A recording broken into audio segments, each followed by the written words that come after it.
Oke teman-teman semua, kembali lagi di YouTube channel Frater Millennial. Oke, pada kesempatan hari ini kami akan bersama-sama membahas tentang sebuah slogan yang berbunyi 100% Katolik, 100% Indonesia. Namun sebelum itu nih teman-teman, sebelum kita mengetahui makna di balik slogan ini, kita akan bersama-sama membahas terlebih dahulu siapa sih tokoh di balik slogan ini. Penasaran kan? Yuk kita bersama-sama mempelajarinya. Monsignor Albertus Soegija Pranata adalah seorang uskup pribumi pertama yang lahir pada tanggal 25 November 1896. Ia lahir dari keluarga bukan Katolik, yaitu Islam Jawa. Waktu itu agama Katoliknya masih sangat asing, sebab baru sedikit orang Jawa yang dibaptis pada waktu itu. Agama Katolik pertama kali dikenal oleh beliau setelah perjumpaannya dengan seorang Romo atau imam Yesuit yang bernama Van Lith. Saat itu dalam proses perekrutan murid untuk sekolah guru. Menyimak sejarah Soegija, demikianlah nama kecilnya, Monsignor Soegija Pranata SJ. Tampak lebih jelas bagaimana pada awalnya dia masih mempersepsikan agama Katolik sebagai agenda dari pemerintah kolonial Belanda. Pada masa awalnya sekolahnya di Quake School, Soegija Pranata bahkan tercatat pernah mengejek Romo Mertens, yaitu Romo Pamongnya, yang mengatakan Romo datang jauh-jauh dari Belanda ke Jawa hanya untuk mengeruk kekayaan bangsa Indonesia. Soegija dilahirkan di Surakarta. Ia berasal dari keluarga abdi dalam keraton. Karena kecerdasannya yang sangat terkenal, maka pada tahun 1909 Soegija diminta oleh Romo Van Lith untuk bergabung dengan Kolese Saverius Quake School di Muntilan. Dari sanalah Soegija menjadi tertarik dengan agama Katolik dan dibaptis pada tanggal 24 Desember 1910. Pada tahun 1915, Soegija lulus dari Quake School di Muntilan, lalu selama 5 tahun ia menjadi guru di alma maternya. Mengikuti impulsi dan kemauannya untuk belajar yang tinggi, dia mengajukan diri untuk menjadi imam dalam Ordo Serikat Yesuit. Untuk itu, Soegija belajar bahasa Yunani dan Latin selama 2 tahun di Muntilan dan 1 tahun di Belanda. Seperti para calon biarawan-biarawati pada umumnya, Soegija juga menjalani masa pendidikan calon biarawannya selama 2 tahun di Belanda, tepatnya di Grave. Soegija juga menyelesaikan masa junioratnya di sana sampai pada tahun 1923. Setelah 3 tahun belajar filsafat di Kolese Bersman di Auschwitz, ia akhirnya kembali dikirim ke Muntilan. Ia bekerja sebagai guru selama 2 tahun serta menjadi redaktur sebuah majalah Katolik yang bernama Suara Tama. Namun, untuk mempersiapkan diri menjadi calon imam pada tahun 1928, Soegija kembali ke Belanda untuk belajar teologi di Maastricht. Dan pada tanggal 15 Agustus 1931, ia ditabiskan menjadi seorang imam. Setelah tabisan tersebut, pada tahun 1933, ia pun kemudian diutus ke Hindia Belanda untuk menjadi seorang pastor. Setelah 7 tahun mendedikasikan dirinya sebagai pelayan umat, maka pada tahun 1940, Soegija diangkat oleh Paus, pimpinan tertinggi Gereja Katolik Roma, sebagai Vikaris Apostolik Semarang dengan gelar uskup. Soegija adalah putra pertama Indonesia yang menjadi uskup. Momen ini merupakan peristiwa sejarah monumental. Bagaimana tidak, pada tahun 1940 pada waktu itu Indonesia masih merupakan jajahan Belanda, di mana unsur-unsur Belanda atau Eropa di dalam struktur gereja Katolik di Hindia Belanda masih sangat kuat. Akan tetapi menariknya, saat itu justru Paus mempercayakan kepemimpinan Vikariat Apostolik Semarang yang baru itu pada putra asli Indonesia selaku uskup baru. Soegija kala itu tidak hanya bertugas melayani umat Katolik pribumi, tetapi juga orang-orang Katolik berkebangsaan Eropa yang berdomisili di Vikariat Apostolik Semarang. Banyak hal menarik yang dapat dicatat sebagai buah kiprah Romo Kanjeng, demikian ia biasa dipanggil. Utamanya ialah perihal untuk mengintegrasikan antara nilai kekristenan khususnya Katolik dan nasionalisme atau kebangsaan menjadi satu identitas, yaitu Indonesia. Dimensi kekatolikan dan kebangsaan Soegija ini setidaknya nampak pada beberapa aktivitasnya. Antara lain, pertama, keterlibatannya dalam mengembangkan majalah Katolik berbahasa Jawa. Dan yang kedua adalah dukungan moralnya atas Pakempalan Politik Katolik Jawi atau biasa disingkat dengan PPKD yang berdiri pada tahun 1923. Namun pada tahun 1930 berubah dan meluaskan diri menjadi Perkumpulan Politik Katolik Indonesia atau yang disingkat dengan PPKI. Dan yang ketiga, pada awal kemerdekaan, Soegija Pranata mengeluarkan instruksi kepada umat Katolik Jawa dalam artian Indonesia untuk terlibat aktif dalam revolusi nasional.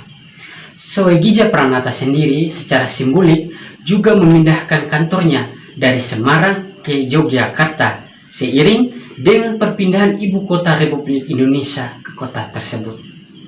Keempat, keteguhannya untuk terus menyuarakan slogan 100% Katolik, 100% Indonesia kepada seluruh umat Katolik di Indonesia. Dan yang terakhir dan yang kelima, ia turut terlibat dalam perjuangan diplomasi di tingkat internasional dalam kerangka pergerakan nasional.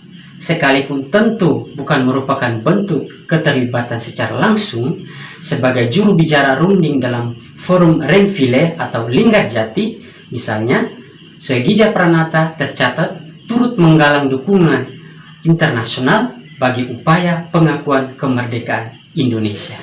Jika kita sungguh-sungguh Katolik sejati, demikian ujar Soegija Pranata suatu ketika, maka kita sekaligus seorang patriot sejati. Karenanya, kita merasa bahwa kita 100% patriot justru karena kita 100% Katolik. Soegija Pranata meninggal dunia pada tanggal 22 Juli 1963 di sebuah desa di Susteran, Steel, Belanda, setelah menghadiri pemilihan Paus Paulus ke-6. Uniknya, Presiden Soekarno tidak ingin Soegija Pranata dikebumikan di Belanda. Akhirnya, jenazahnya pun dikembalikan ke Indonesia setelah doa yang dipimpin oleh Kardinal Bernardus Johannes Alfring.